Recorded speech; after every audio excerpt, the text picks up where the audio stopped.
আমেরিকার উপর হামলাকারী যে কোনো শত্রুকে নিশ্চিহ্ন করার হুঁশিয়ারি দিয়েছেন প্রেসিডেন্ট ডোনাল্ড ট্রাম্প। তিনি সতর্ক করেন তাদের কোনো দয়া দেখানো হবে না। বৃহস্পতিবার পেন্টাগনে 9/11 সন্ত্রাসী হামলা 24 বছর উপলক্ষে আয়োজিত স্মরণ সভায় ট্রাম্প বলেন, আমেরিকা বিশ্বকে দেখিয়েছে সবচেয়ে খারাপ সময়ে এই জাতি দুর্বল হয় না। অনুষ্ঠানে ওয়ার সেক্রেটারি পিট হেগসেথ বলেন, প্রেসিডেন্ট ট্রাম্পের নেতৃত্বে আমেরিকা এখন আগের চেয়ে আরও শক্তিশালী ও সতর্ক রয়েছে। অনুষ্ঠানের শুরুতে 9/11 হামলায় নিহতদের প্রতি শ্রদ্ধা জানান president Trump, first lady Melania Trump সহ প্রশাসনের শীর্ষ কর্মকর্তারা। Petty Officer, 3rd Class, Melissa Rose Barnes. 2001 সালের 11 সেপ্টেম্বরের সন্ত্রাসী হামলার 24তম বার্ষিকী উপলক্ষে বৃহস্পতিবার সূর্যোদয়ের ঠিক পরেই পেন্টাগনের ছাদ থেকে আমেরিকার একটি বিশাল পতাকা টাঙানো হয়। পেন্টাগনে আয়োজিত স্মরণ অনুষ্ঠানে যোগ দেন প্রেসিডেন্ট ডোনাল্ড ট্রাম্প ও ফার্স্ট লেডি মেলানিয়া ট্রাম্প।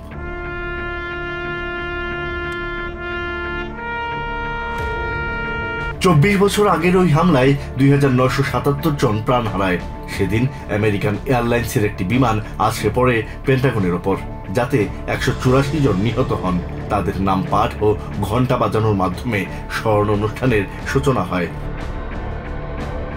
পেন্টাগনে সেই দিন যারা প্রাণ হারিয়েছিলেন তাদের পরিবার, বন্ধু এবং সহকর্মীরা একত্রিত হয়ে গভীর শ্রদ্ধা ও বিষণ্ণতার সঙ্গে নিহতদের স্মরণ করেন। 9/11-এ নিহতদের প্রতি শ্রদ্ধা জানিয়ে প্রেসিডেন্ট ট্রাম্প বলেন, জাতি কখনোই তাদের ভুলবে না। তিনি বলেন, বর্বর দানবরা আমেরিকার সভ্যতার প্রতীকগুলোর ওপরই হামলা চালিয়েছিল, কিন্তু আমেরিকানরা সাহসের সাথে রুখে দাঁড়িয়েছে এবং বিশ্বকে দেখিয়েছে এই জাতি কখনোই নত হবে না। ওই হামলার পর থেকে আমেরিকার বীর যোদ্ধারা বিশ্বজুড়ে সব শত্রুকে একটি দ্ব্যর্থহীন বার্তা পাঠিয়েছে বলে উল্লেখ করেন ট্রাম্প। প্রথম ও দ্বিতীয় বিশ্বযুদ্ধে আমেরিকার গৌরবোজ্জ্বল জয়ের কথা তুলে ধরে প্রেসিডেন্ট জানান, ওয়ার ডিপার্টমেন্ট শুধু নামেই নয়, কার্যক্রমেও সাবেক ডিফেন্স ডিপার্টমেন্টের চেয়ে আলাদা হবে। ওয়ার সেক্রেটারি পিট হেগসেথও অনুষ্ঠানে বক্তব্য রাখেন। 9/11-এর নিহতদের চিরদিন স্মরণ রাখার শপথ নিয়ে তিনি বলেন, ওই ঘটনা ও তার পরবর্তী পদক্ষেপগুলো থেকে সঠিক শিক্ষা নিতে প্রতিশ্রুতিবদ্ধ ট্রাম্প প্রশাসন। অবাস্তব স্বপ্ন বা আন্তর্জাতিক আদর্শ প্রতিষ্ঠার জন্য যুদ্ধের মতো গুরুতর হাতিয়ারকে ব্যবহার করে দেশের সৈনিকদের জীবন ঝুঁকিতে ফেলা উচিত নয় বলেও মন্তব্য করেন হেগসেথ। ভবিষ্যৎ প্রজন্মের জন্য একটি শক্তিশালী দেশ নিশ্চিত করাই তাদের লক্ষ্য বলে উল্লেখ করেন তিনি। ডানপন্থী রাজনৈতিক কর্মী চার্লি কার্কের হত্যাকাণ্ডের পর সবাইকে ঐক্যবদ্ধ থাকার আহ্বান জানিয়েছেন senate minority leader Chuck Schumer ও House minority leader Hakeem Jeffries. বৃহস্পতিবার এ ঘটনার তীব্র নিন্দা জানিয়ে তারা নাগরিকদের ঐক্যবদ্ধ হয়ে শোক প্রকাশ করার আহ্বান জানান। জেফ্রিস বলেন, রাজনৈতিক মতবিরোধের কারণে সহিংসতা কোনোভাবেই গ্রহণযোগ্য নয়। ডেমোক্রেটিক নেতাদের মতো দলীয় ভেদাভেদ ভুলে ঐক্যবদ্ধ থাকার পক্ষে মত দিয়েছেন ক্যালিফোর্নিয়ার রিপাবলিকান কংগ্রেসম্যান কেভিন কাইলিও। রক্ষণশীল রাজনৈতিক ব্যক্তিত্ব চার্লি কার্কের হত্যাকাণ্ডের পর রাজনৈতিক বিভাজন ভুলে গিয়ে একে অপরের পাশে দাঁড়ানোর আহ্বান জানালেন ডেমোক্রেটিক নেতারা। এক সংবাদ সম্মেলনে সেনেট মাইনরিটি লিডার চাক শুমার বলেন, এ ধরনের ঘটনা থেকে কোনো রাজনৈতিক সুবিধা লাভের চেষ্টা না করে সবাইকে একসঙ্গে শোক প্রকাশ করা উচিত। দুঃখজনক ঘটনাটি একে অপরের দিকে আঙুল তোলার সময় নয় বলেও জোর দেন তিনি।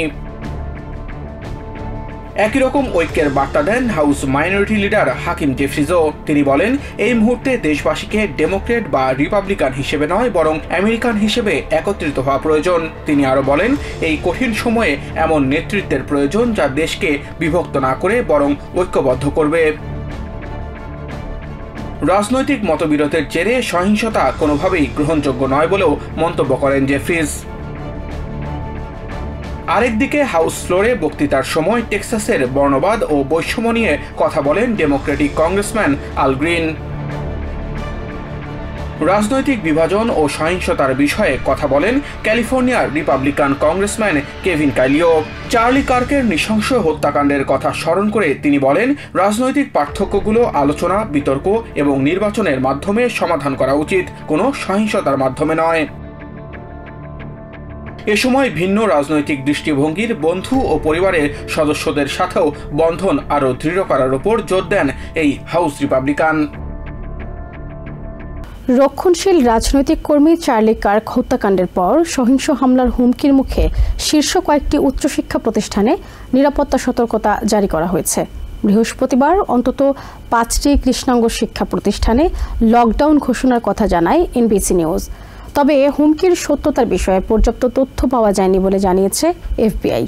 সহিংস হুমকির পরিপ্রেক্ষিতে HBCU প্রতিষ্ঠানগুলোতে লকডাউনের ঘোষণাকে স্বাগত জানিয়েছেন শিক্ষার্থীদের একাংশ। দেশের কৃষ্ণাঙ্গ শিক্ষা প্রতিষ্ঠান হিসেবে পরিচিত অন্তত 5টি কলেজ এবং ইউনিভার্সিটিতে সহিংস হামলার হুমকিতে লকডাউন ঘোষণা করা হয়েছে। শিক্ষা প্রতিষ্ঠানগুলোর মধ্যে Alabama State University, Clark Atlanta College, Hampton University, Southern University এবং ভার্জিনিয়া স্টেট ইউনিভার্সিটির শিক্ষার্থীদের নিরাপদ আশ্রয়ে থাকার নির্দেশনা দেওয়া হয়েছে।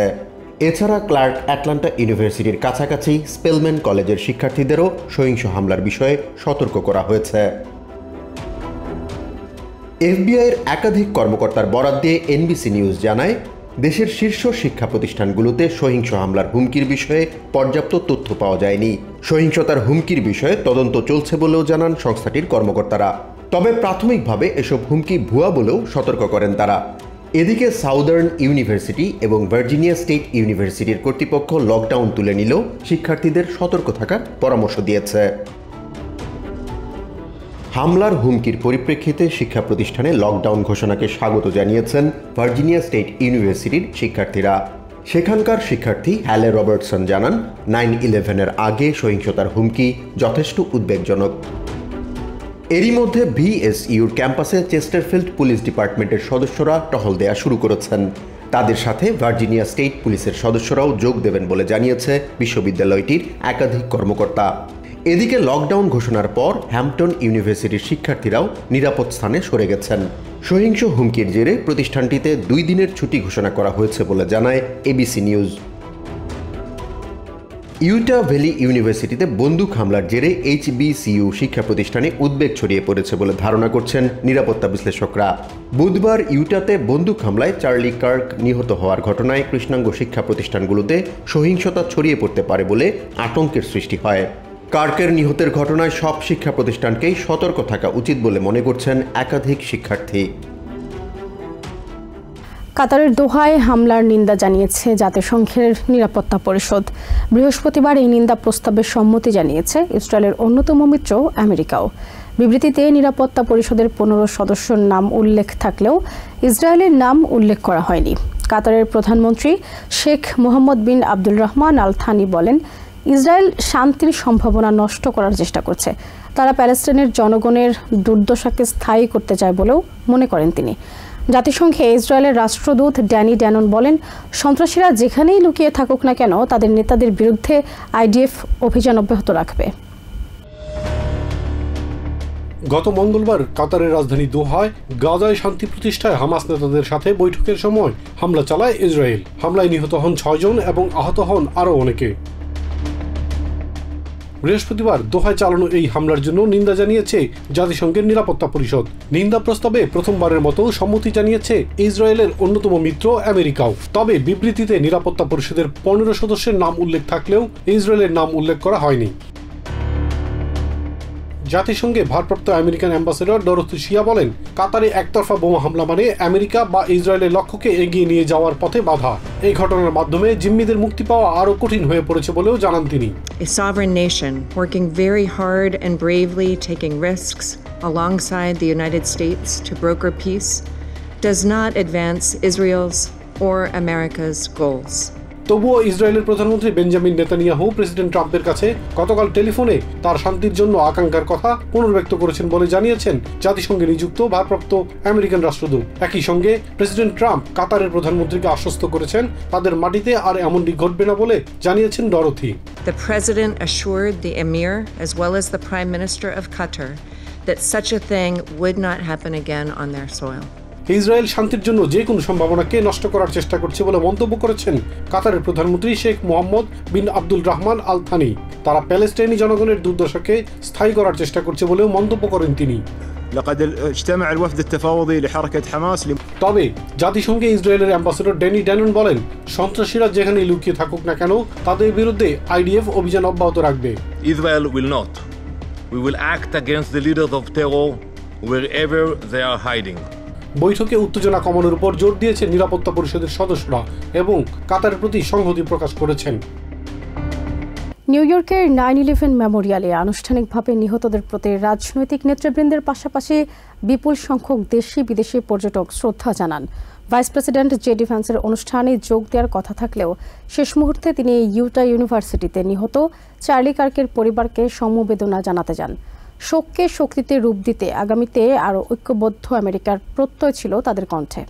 আজকের এই সকালটি দেখে কোনোভাবে বোঝার উপায় নেই 24 বছর আগে এই দিনটিতে এখানে কি ঘটেছিল, কতটা ধ্বংসযোগ্য, কতটা ট্র্যাজেডির মুখোমুখি হয়েছিল পুরো আমেরিকার মানুষ থমকে দাঁড়িয়ে দেখেছিল তার দেশের ভিতরে ভয়ঙ্কর এক সন্ত্রাসী হামলা, যে হামলা পুরো দেশের নিরাপত্তা ব্যবস্থাকে প্রশ্নবিদ্ধ করেছিল।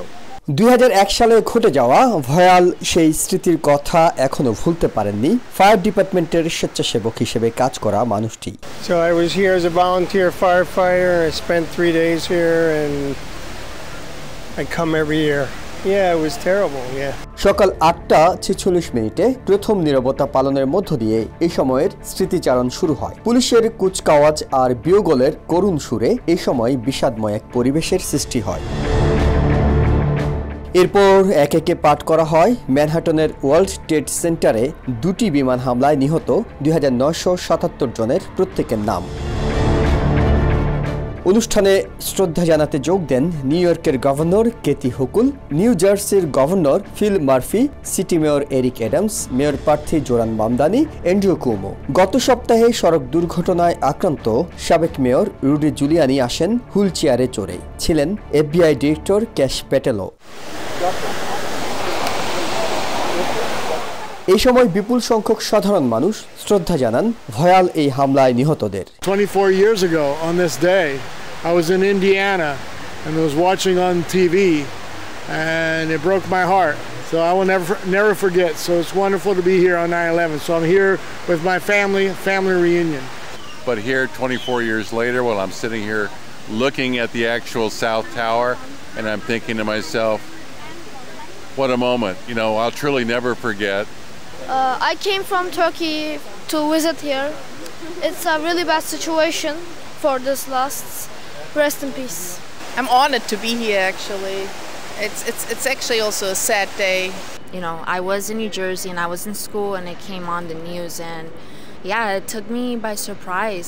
I didn't understand it until my family told me when I got older. It's breathtaking. And yeah, my heart goes out to all the family of the victims and yeah, it's a monumental day. ঘটনার শিকার হয়েও যারা জীবিত আছেন তাদের একজন TVN 24 news নেটওয়ার্কের কাছে নিজের ক্ষোভের কথাও জানান। What I experienced, the people I lost just in my building, it was a dreadful thing, and it's something that's just burnt into you. You know, it'll never go away. You know, it's also, well, it's not only what happened that day, but what happened afterwards. You know, the amount of people that got sick, the amount of people that were not treated properly medically. You know, you can hear my voice. You know, I'll have medical conditions the rest of my life. You know, so the thing is, which were not properly addressed. মেমোরিয়ালের 2 পুলে নিহতদের লেখা নামের পাশে ফুল দিয়ে শ্রদ্ধা জানান তাদের স্বজনরা। প্রতি বছর তারা এখানে ভালোবাসা জানাতে আসেন বলে জানান। প্রতি বছরের মতো আজকের এই দিনটিতেও হাজারো মানুষ মিলিত হয়ে মূলত এই বার্তাটি দিতে চেয়েছেন, যারা সেদিন প্রাণ হারিয়েছেন তাদের আমরা এখনো ভুলিনি। একই সাথে ঐক্যবদ্ধ আমেরিকার যে শক্তি, আমেরিকা সামনের দিকে এগিয়ে যেতে জানে এবং জানে কিভাবে সকল সন্ত্রাসী হামলা মোকাবেলা করতে হয়। পোল্যান্ডের আকাশ সীমায় রাশিয়ার ড্রোন অনুপ্রবেশের ঘটনাকে একটি সম্ভাব্য দুর্ঘটনা হিসেবে উড়িয়ে দিয়েছেন প্রেসিডেন্ট ডোনাল্ড ট্রাম্প। তবে পুরো পরিস্থিতি নিয়ে খুশি নন বলে জানান তিনি। বৃহস্পতিবার মেরিল্যান্ডের জয়েন্ট বেস অ্যান্ড্রিউজে সাংবাদিকদের এসব কথা বলেন ট্রাম্প। অন্যদিকে পোল্যান্ডের প্রধানমন্ত্রী ডোনাল্ড টুস্ক এই ঘটনাটিকে এড়িয়ে না গিয়ে গুরুত্ব সহকারে নিতে নেটোর সদস্য দেশগুলির প্রতি আহ্বান জানান। এদিকে পোল্যান্ডের আকাশপথ সুরক্ষায় সহায়তার জন্য রাফাল যুদ্ধবিমান পাঠানোর ঘোষণা দিয়েছেন ফ্রান্সের প্রেসিডেন্ট ইমানুয়েল ম্যাক্রো। তবে ইউরোপের দেশগুলোর অভিযোগকে প্রত্যাখ্যান করেছে রাশিয়া। বুধবার পোল্যান্ডের আকাশসীমায় রাশিয়ার অসংখ্য ড্রোন ঢুকে পড়া নিয়ে ক্ষুব্ধ প্রতিক্রিয়া ব্যক্ত করেছেন ইউরোপের নেতারা। ঘটনাটিকে রাশিয়ার ইচ্ছাকৃত উস্কানি বলে আখ্যায়িত করেছেন তারা। তবে প্রেসিডেন্ট ট্রাম্পকে এ নিয়ে তেমন কড়া প্রতিক্রিয়া জানাতে দেখা যায়নি। বৃহস্পতিবার মেরিল্যান্ডের জয়েন্ট বেস এন্ড্রিউজে সাংবাদিকদের এক প্রশ্নের জবাবে তিনি বলেন, রুশ ড্রোন অনুপ্রবেশের ঘটনা একটি ভুল হতে পারে। What's your reaction to Russian drone incursion into Poland? Could have been a mistake. তবে রাশিয়া ইউক্রেন যুদ্ধকে ঘিরে পুরো পরিস্থিতি নিয়ে নিজের অসন্তোষের কথা জানান তিনি। শিগগিরই এর সমাপ্তির বিষয়েও আশাবাদ ব্যক্ত করেন। But regardless, I'm not happy about anything having to do with that whole situation.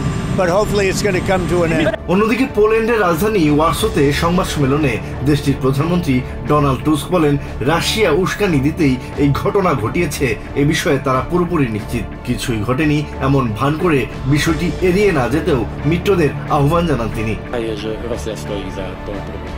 আমরা শুধু মনেই করি না যে এটা রাশিয়ার উস্কানি, আমরা এটা নিশ্চিতভাবেই জানি। আমি এটাও বুঝি যে যারা রাশিয়ার সঙ্গে স্বাভাবিক, স্থিতিশীল বা বোঝাপড়ার নীতি চায় তাদের জন্য এই পরিস্থিতি খুবই অস্বস্তিকর। তবে 10 সেপ্টেম্বরের রাতে পোল্যান্ডের আকাশে যা ঘটেছে, আমি আশা করি আমাদের কোনো মিত্রই এমন ভান করবে না যে কিছু ঘটেনি। টুস্ক আরো বলেন, আমেরিকা পোল্যান্ডের একটি গুরুত্বপূর্ণ মিত্র। তিনি নিশ্চিত আমেরিকার কোনো নির্দিষ্ট রাজনীতিকের মনোভাব যেমনই হোক না কেন, পোল্যান্ড তাদের নিরাপত্তার বিষয়ে আমেরিকার ওপর নির্ভর করতে পারে। টুস্ক জানান, ফ্রান্সের প্রেসিডেন্ট ইমানুয়েল ম্যাক্রো এবং ব্রিটেনের প্রধানমন্ত্রী কিয়ার স্টারমার সহ ইউরোপের বেশ কিছু নেতা পোল্যান্ডকে সাহায্য করার প্রতিশ্রুতি দিয়েছেন। এরই ধারাবাহিকতায় বৃহস্পতিবার ইমানুয়েল ম্যাক্রো সামাজিক মাধ্যম এক্সে জানিয়েছেন, পোল্যান্ডের আকাশপথ রক্ষা সহায়তার জন্য চলতি সপ্তাহেই দেশটিতে 3টি রাফেল যুদ্ধবিমান পাঠাবে ফ্রান্স। তিনি বলেন, ইউরোপের নিরাপত্তা তাদের সর্বোচ্চ অগ্রাধিকার। রাশিয়ার ক্রমবর্ধমান ভয়ভীতি প্রদর্শনের কাছে নতি স্বীকার করবেন না তারা। এদিকে ইউক্রেনের প্রেসিডেন্ট ভলোদিমির জেলেনস্কি পশ্চিমা মিত্রদের প্রতি তাদের আকাশ প্রতিরক্ষা সক্ষমতা পুনর্বিবেচনা করার আহ্বান জানিয়েছেন। কিয়েভে ফিনল্যান্ডের প্রেসিডেন্টের সঙ্গে যৌথ সংবাদ সম্মেলনে তিনি বলেন, বিশ্বের কারো কাছেই সব ধরনের ড্রোন ভূপাতিত করার জন্য পর্যাপ্ত ক্ষেপণাস্ত্র নেই। ইউক্রেন এ বিষয়ে সহায়তা দিতে প্রস্তুত বলেও জানান জেলেনস্কি। তবে রাশিয়াকে অভিযুক্ত করে পোল্যান্ড এবং ইউরোপের অন্যান্য দেশের বিবৃতিকে প্রত্যাখ্যান করেছে ক্রেমলিন। বৃহস্পতিবার এক বিবৃতিতে ক্রেমলিনের মুখপাত্র দিমিত্রি পেসকভ বলেন, রাশিয়াকে নিয়ে তাদের এমন অভিযোগ নতুন কিছু নয়। এ বিষয়ে মস্কো আর কোনো মন্তব্য করবে না বলে জানান তিনি। দেশের সন্ত্রাস বিরোধী আইনের আওতায় রাশিয়াকে সন্ত্রাসের মদতদাতার রাষ্ট্র হিসেবে অন্তর্ভুক্ত করতে উদ্যোগ নিয়েছেন দ্বিদলীয় সিনেটররা। বৃহস্পতিবার ক্যাপিটল হিলে এই কথা জানান রিপাবলিকান সিনেটর লিন্ডসে গ্রাহাম। ইউক্রেনে আগ্রাসন বন্ধ না করলে রাশিয়াকে চরম মূল্য দিতে হবে বলেও হুঁশিয়ার করেন গ্রাহাম। এদিকে ডেমোক্রেটিক সিনেটর রিচার্ড ব্লুমেন্থাল বলেন, ইউক্রেনকে বিশ্ব মানচিত্র থেকে নিশ্চিহ্ন করে দিতে চাইছেন পুতিন। এছাড়া ইউক্রেনের শিশুদের সুরক্ষায় দ্রুতই সিনেটে দ্বিদলীয় বিল পাশ করা হবে বলে জানান সেনেটর অ্যামি ক্লোবুশার। বিশ্ব শান্তি প্রতিষ্ঠায় রাশিয়ার যুদ্ধবাজ প্রেসিডেন্ট ভ্লাদিমির পুতিন বাধার সৃষ্টি করেছেন বলে অভিযোগ করেন রিপাবলিকান সেনেটর লিন্ডসে গ্রাহাম। পুতিনের রাশিয়া একের পর এক মানবতা বিরোধী অপরাধ করে পার পেতে চাইছে বলেও জানান তিনি। রাশিয়ার যুদ্ধ মেশিনকে চালু রাখতে সহযোগিতা করা দেশগুলোর উপর আরও কঠোর হওয়ার আহ্বান জানান তিনি। ইউক্রেনে আগ্রাসন চালিয়ে সেখানকার 19,000-এরও বেশি শিশুকে রাশিয়া অপহরণ করেছে উল্লেখ করে সেনেটর গ্রাহাম বলেন, শিশু কিশোরদের অপহরণ করে নিজ দেশের বিরুদ্ধে যুদ্ধে পাঠানোর মতো অমানবিক আচরণ করছে মস্কো। ইউক্রেনে আগ্রাসন না থামালে রাশিয়াকে চরম মূল্য দিতে হবে জানিয়ে গ্রাহাম বলেন, ইউক্রেনের শিশুদের সুরক্ষায় দ্রুতই সেনেটে দ্বিদলীয় বিল পাশ করা হবে। ইউক্রেনের শিশুদের অপহরণের মাধ্যমে দেশটির ভবিষ্যৎকে রাশিয়ার প্রেসিডেন্ট ধ্বংস করার চেষ্টা করছেন বলে অভিযোগ করেন ডেমোক্রেটিক সেনেটর রিচার্ড ব্লুমেন্থাল। তিনি বলেন, ইউক্রেনকে বিশ্ব মানচিত্র থেকে নিশ্চিহ্ন করে দিতে চাইছেন পুতিন। আমেরিকার বিদ্যমান আইন অনুযায়ী রাষ্ট্রীয়ভাবে সন্ত্রাসী কার্যকলাপের মদতদাতা হিসেবে রাশিয়াকে অন্তর্ভুক্ত করার কথা জানান ব্লুমেনথাল। সেনেটর ব্লুমেনথালের এই আবেদনের পর দেশের সন্ত্রাস বিরোধী আইন অনুযায়ী সন্ত্রাসের মদতদাতা রাষ্ট্র হিসেবে নর্থ কোরিয়া, কিউবা, ইরান এবং সিরিয়ার সাথে রাশিয়াকে অন্তর্ভুক্ত করেন সেনেটর লিন্ডসে গ্রাহাম। ইউক্রেনের শিশুদের অপহরণের পরও রাশিয়ার প্রেসিডেন্ট আগ্রাসনের পক্ষে বিশ্বমত সৃষ্টির চেষ্টা করছেন বলে অভিযোগ করেন ডেমোক্রেটিক সেনেটর অ্যামি ক্লোবুশার। চায়না, ভারত এবং ব্রাজিলের মতো দেশগুলো রাশিয়ার যুদ্ধ মিশনকে সচল রেখে মানবতা বিরোধী আচরণ করছে বলেও অভিযোগ করেন তিনি। ইউক্রেনিয়ান শিশুদের অপহরণ করে তাদের রাশিয়ান বানানোর চক্রান্ত করা হচ্ছে বলেও জানান তিনি। ইউক্রেনিয়ান শিশুদের উপর রাশিয়ার নির্যাতনের বিরুদ্ধে ইউরোপের নেতাদের একজোট হওয়ার আহ্বান জানান রিপাবলিকান সেনেটর কেইটি ব্রিট। অপহরণের শিকার শিশুদের ইউক্রেনে ফিরিয়ে আনতে সব ধরনের উদ্যোগ নেওয়ার আহ্বানও জানান ব্রিট। এদিকে বিভিন্ন দেশের অন্তত 52 জন বন্দীকে গ্রহণ করেছে লিথুয়ানিয়ায় অবস্থিত আমেরিকার দূতাবাস। বৃহস্পতিবার লিথুয়ানিয়ার আমেরিকার রাষ্ট্রদূত কারা ম্যাকডোনাল্ড এসব বন্দীদের স্বাগত জানান। দূতাবাসের একাধিক কর্মকর্তার বরাত দিয়ে রয়টার্স জানায়, বন্দীদের মুক্তিতে বেলারুশের উদ্যোগে দেশটির উপর অর্থনৈতিক নিষেধাজ্ঞা শিথিল করতে পারে ওয়াশিংটন। নিউ ইয়র্ক থেকে সম্প্রচারিত TVN 24 টেলিভিশন বিশ্বজুড়ে বাঙালির কণ্ঠস্বর।